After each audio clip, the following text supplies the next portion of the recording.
Hallo und herzlich willkommen. Welcome to the Jazzahead 2012 with a lady whose music I know, whose albums I love, but whose name I cannot pronounce. Is it really hard? It's not that hard. Not for me, anyway. Okay. It's Randi, Tytingvåg. Yes, like I said. Yeah, just like you said. Exactly. Is that your real name? Yeah, it is my birth name. Is there a special meaning to Randi? I think it means decisive, someone who does what they say.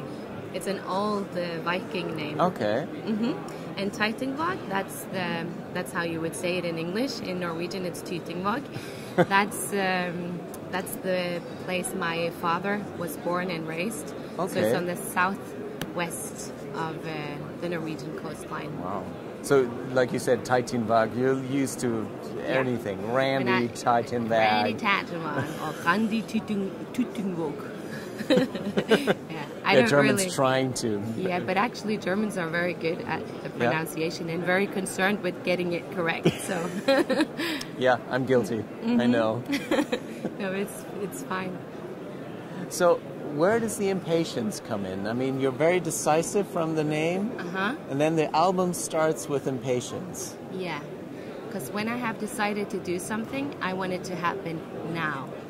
And a lot of the people I surround myself with actually have a lot of patience, and they understand that things happen in a certain way and that things take time. The 3 T's. My mother always tried to teach me, things take time. But I'm not very good at it. So that's why I wrote this song, to actually be honest and say that I'm guilty. I don't have this patience. So for me, it's impatience. That's my reality. But then at the same time, I'm thinking things always have 2 sides, or even more than 2 sides. Right. That, okay, on the one side, I'm very impatient, and that's not might not be a very positive side of me. But on the other side of this impatience, that's what makes things happen in my career and in my life. So at the same time, it's a drive to move on forward. So it's always 2-sided. Oh yeah, absolutely. I mean, there was a guy yesterday here who does an alternative, or actually avant-garde jazz label. And I said, that's very courageous. Yeah, and he starts laughing and he goes like, and it's very stupid, but the two go very well together. Yeah, that's courage 2 sides. and stupidity. Yeah. That's so decisiveness and impatience, curiosity, they go really well together. They do. And it's really 2 sides of the same thing, I think. Exactly. So, and I think that's a good way to get to know oneself and how you can work with yourself as well. That you see that, okay, I have to be careful not to push people around me in the wrong direction because of my impatience, but towards myself, I can really use it as a drive forward. And now I've been a singer and songwriter for over 10 years, and I've recorded 4 albums. And I don't think I would have recorded 4 albums in 10 years if I wasn't impatient. Very impatient. True. Very true. So, but you still have your grounding at the same time. I'm sorry, I'm going to stop with this wordplay. But a funny thing that I wanted to mention, or not a funny thing, but an interesting thing, when I read through the bio that comes with every album these days, you know, there's talk of a new direction, a new sound. To me, it's not so much of a drastic change. No. I'm glad to hear. It's very much a development. To me, it sounds very grounded, very organic. Thank I can still hear you in there, of course. It's very, And that's why I called it grounding, because I think the direction is, even as you say, just a development of what I actually had before. But my voice and my storytelling is very much in the center of all the songs now. So I'm very happy to hear that you hear it as a development, in that it's not a completely new thing. It's a development. And I think as an artist, that's the most important thing, not to just repeat the same stuff, but to listen to your heart. It sounds like a cliche, but to listen to your heart and follow your own direction. But I mean, you will always base your new choices on the choices you made before. We're people of course. who no one can live without a history. We have all the choices I've made before in my career is the platform I'm standing on to make new ones. So I feel like this album is it's development, but it's also, I think, the most mature album I made. That's why I called it Grounding, like I have landed. Yeah. And I dare to trust the songs and my work the way it is. I don't have the need to sort of cover it in all sorts of embellishments and depend on everyone around me. I'm sort of, okay, this is it. Yeah. It's a bit of Michael Jackson there. This is it. Which is the bonus track, actually, on the... No. It's my cover version of that. Something you said, and you immediately kind of went back and said, oh, well, it's a cliche, but it's still true. Listening to your heart, which as a songwriter, as someone, like you said, who's telling stories, which all of these stories seem so personal and so believable. Yeah. You know, it's not like you're distancing yourself from even the paper tiger. I know this paper tiger. Really well, huh? Yeah. Yeah.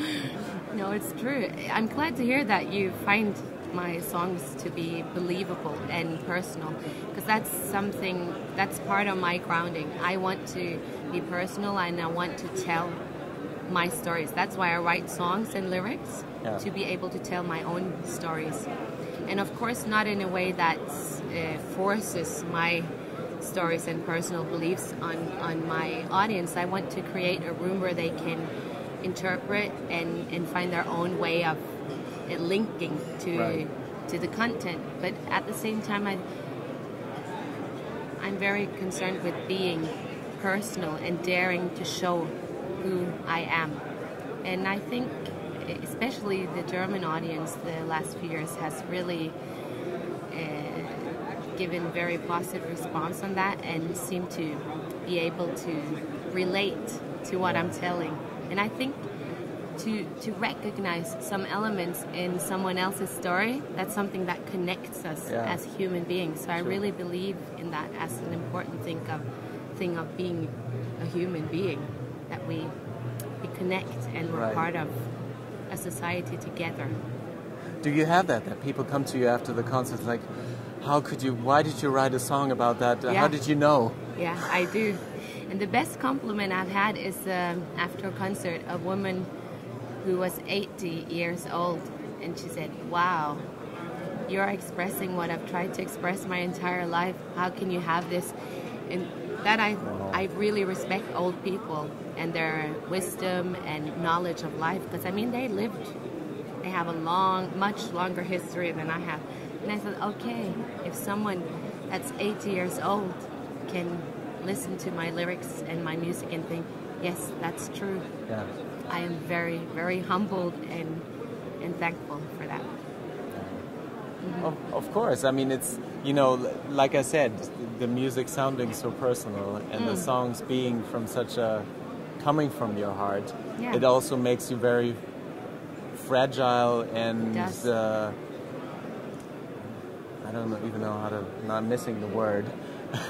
In a way, you open up yourself so much to other people. It's also, you're just being, it's very easy to wound someone who's open like that. Yeah.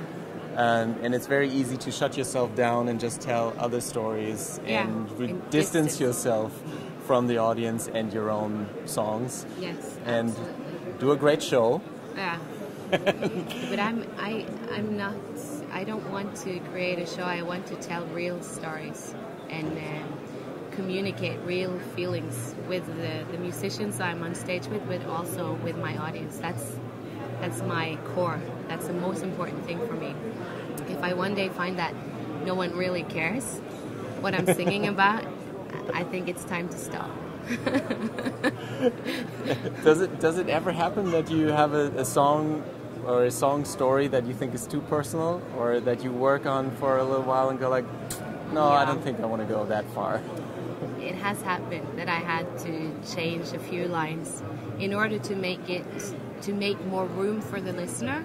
Yeah. So it's not like, I always say that it's a fine line between being personal and private. Yeah, exactly. And I'm always trying to stay on the right side. Yeah. Well, because then it gets really embarrassing. Yeah. Sit there, we don't and want that. all of a sudden people all just turn around and go like, yeah, it's him. I knew it. Yeah. Of course. Oh my God. Yeah. Never washes his socks?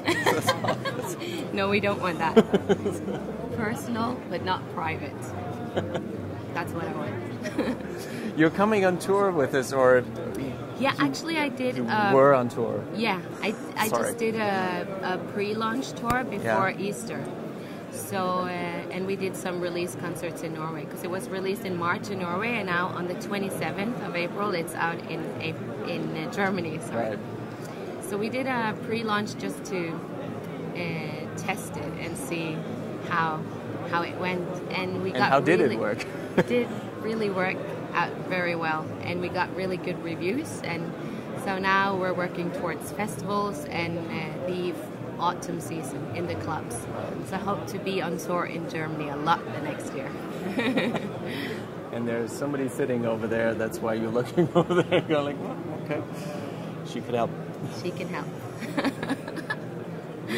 Well, thank you so very much. Thank you. I you. really appreciate taking the time out, and see you in the fall. Yes, see you.